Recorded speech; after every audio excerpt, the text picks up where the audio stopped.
We bring in former federal prosecutor Brett Tolman. Brett, thanks for joining us. I'm just reading this directly from our team in the courtroom on the Stormy Daniels story. This is an update. Pecker says he told Cohen he paid for the doorman and McDougal stories and wasn't going to pay for it, saying, "I wasn't a bank." He also told Howard there was no possible way he was going to buy the story and didn't want anything to do with a porn star. There's a lot more here, but dig into that and what you have heard come out of that courtroom so far today, Brett. Sandra, John, thanks for having me. I will tell you that when I was in trial, a very, very good trial attorney taught me as a young lawyer to do one particular thing during trial, and it was to have a ledger, and that ledger would have what the government promised the evidence would show on the left side. And on the right side, as every single witness would testify, or every piece of evidence, documents that came in, to note the deficiencies or the changes or the distinctions or differences than what the prosecution promised.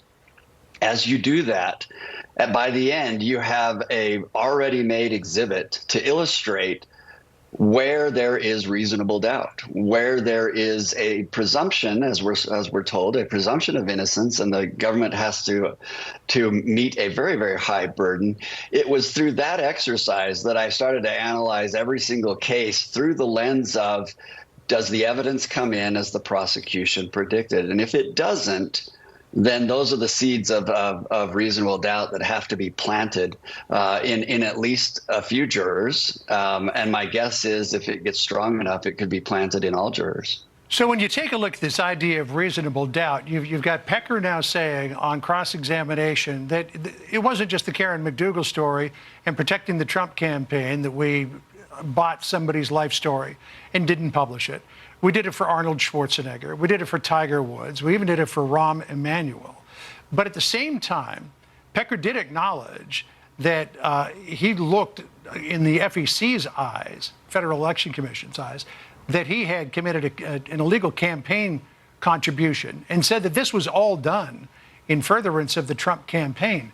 So, I mean, you've got the prosecution on one side painting the salacious story of saying, there's an underlying crime here. And then at the same time, you've got Pecker saying, we do this all the time and nobody else is being charged. So where does that whole thing lie? Yeah, and John, you hit on a good point. But remember, this DA, as much jurisdiction as he's trying to muster in this case, does not have the authority to enforce the election campaign laws, and whether or not Pecker or whether or not others may have received a benefit or might have provided a benefit that should have been noted, and there could be an FEC violation of that regard. Well, that's a different animal altogether, and certainly they have to bring the jurors back around to understand the Bragg's theory of the case is that there has to be something illegal attached to the purpose in changing the accounting books and a false business record that was created.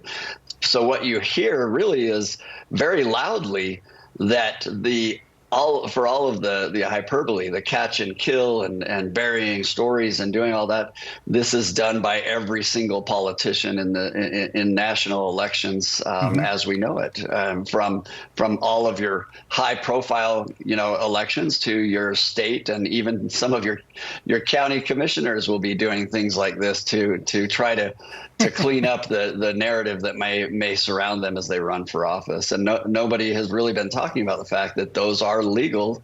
Those non-disclosures and doing things of that nature have been legal in this country. Whether they're unseemly or not is another story. All right, Brett Tolman, good to have you on the program. Thanks for joining our coverage. Thank you.